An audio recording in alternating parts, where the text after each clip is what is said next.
We got to start off with the fight of all fights this past weekend, man. What a crazy, crazy weekend in the UFC. UFC 287, our guy Israel Adesanya, baby. Gosh. The UFC's cooking right now. Oh, yes. Oh, my God. 285, 286, and 287. They're cooking. They're undefeated right now. And it ain't John slowing Jones down. returned. Kamaru, Leon gets him. And then now you have Izzy finally getting over top of Pereira. Well, Yeah. let's not go Pajeda. too deep into this without the WWE and the UFC. Yeah, just true. The Endeavor, combined, the Endeavor deal. merger. Yeah, that's massive. A few years ago, when Endeavor bought UFC from Zuva, they were valued at $4.2 billion. Now they're valued at 12.1. Dummy. And now the merger's $21.4 billion. Yeah. That's, I mean, I don't think the UFC needed it, but it's fine. But I heard this point brought up, and I'm not a big wrestling fan, so tell me if I'm doing something ridiculous when I say this. But this point got brought up to me, and I think there's some legs to it. Does it legitimize the WWE a little bit more now that they've done this as a sports brand, quote unquote sports brand? I would say probably. A little bit, I right? would say probably. And I'm not, I used to be, my gosh, did I used to be. I was a WWE fiend when I was a kid, but I'm not anymore. Yeah. It's something that some people grow out of and some don't. And I love it. I respect it. We're in Memphis, brother. Yeah, I mean, People love it. Did you watch WrestleMania? Nope. No, I'm not a wrestling fan. haven't- I'm sorry. haven't- I'm sorry. I'm just not. I have not watched WrestleMania. Although I've been since asked to be a wrestler several times. Memphis I Wrestling. remember we were in for the Birmingham Bowl. You remember Chris Roberson? Nope. Big old left guard, big beard. Played left guard my sophomore year. Are you at the sure you're not Birmingham talking about Bowl. yourself? But we were out downtown at the Birmingham Bowl one time, and these folks just like walked up to us and, I'm a wrestling promoter, man. We need to get you guys, because 6'7", Yeah. 6'5", 6'4", and all big burly dudes with beards. Yeah. So I've been asked several times to be a wrestler, and by the Memphis promotion as well. In a different life, maybe. Yeah. But anyway, let's get to UFC 287. Where do you want to start on this one, Gabe? Start with the main event. You want to start at And the then top? we'll usually do we come from the bottom and work our way up. Well, what do you want to do? I mean, I want to talk about Israel Adesanya. That's all I really care about really- talking about. Can I cuss on here like hardcore? That was fucking unbelievable, Oh, dude. You talk okay. So what is UFC about? As a fan, it's about moments, right? And me and my friends have watched hundreds of fight cards together. This was one of the loudest pops we've ever had while watching a fight. Like, we lost our minds, and I think it's contributing to Same. my 13-year-old puberty I voice. screamed. I lost We my freaked out. head. Yeah. Partly because I had a parlay that was all on Izzy. Cha-ching. But Yeah, still, me too. to see Izzy recapture the belt that way, he was getting knocked out. He was in the process of theoretically getting knocked out again. The same thing we've seen Alex Pajeda do to him in the last fight in the 5th round. And just weaves the last punch and throws a right hand that was sent from, I don't even know, God Hey, himself. Yep, that works too. Holy mother I was going of Hades, God. but fine. No, Satan sent bring it. the I don't- light. Bring the light, He- brother. Bring the light. He threw all of the anger he's had from losing to Alex Pajeda In the one in punch. one punch straight to the temple. Okay, so Kenny's gonna love this because this is why I love fighting. When I tell people, not as much nowadays, but I still get it from time to time. When I say, like, and I've said this on the podcast before, MMA, UFC, it's my second favorite sport. It's football and then exciting, and then so. MMA. And a lot of people are like, "Oh man, you like watching people get knocked out?" And I'm like, "You don't. If that's what you think, you don't get it. It is called martial arts for a reason. There is so much art in fighting. It is the most artistic sport, I think, other than maybe figure skating. But if you're watching that, I don't know what you're doing. But anyway, my point doesn't have to do with figure skating, clearly.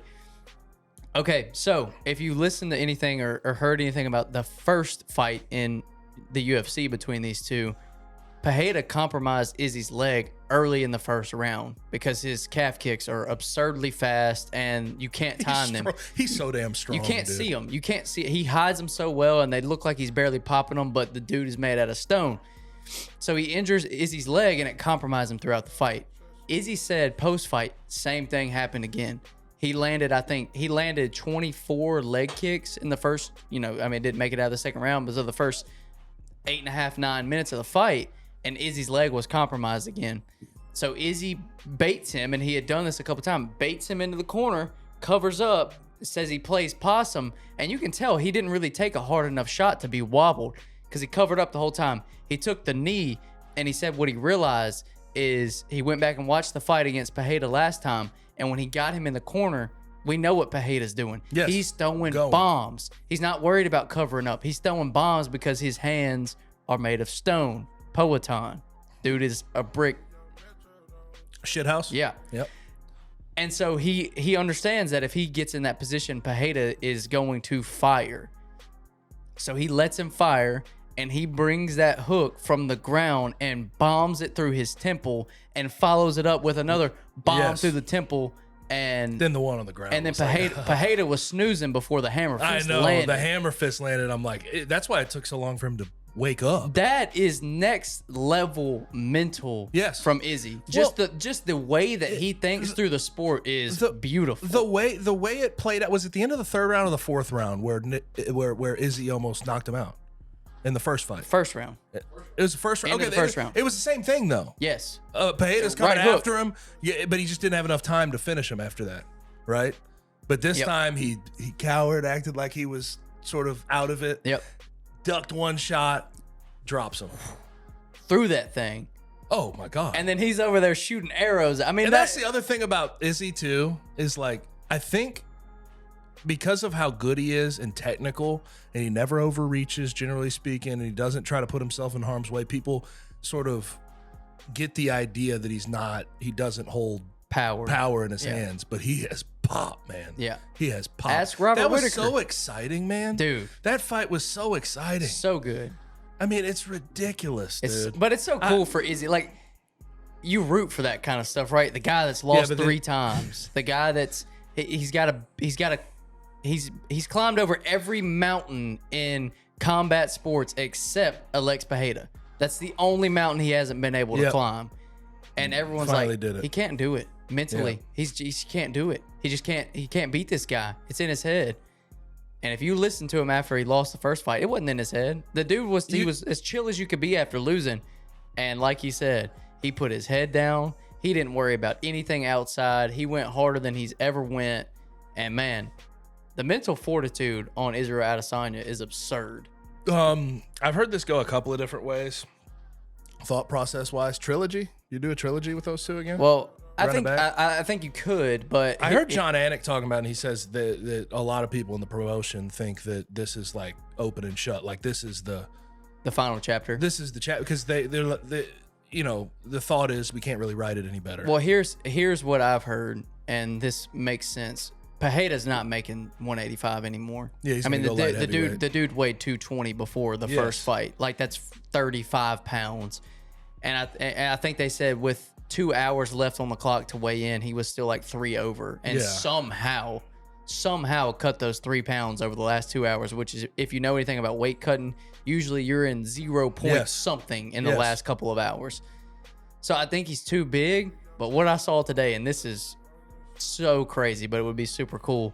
They said the UFC should let Pereira go to 205, immediately put him in a fight against Jamal Hill, because as we know right now, light heavyweight is pretty It's not anything great. You got guys like Yuri coming back from injury. Glover just hung it up, right? He retired.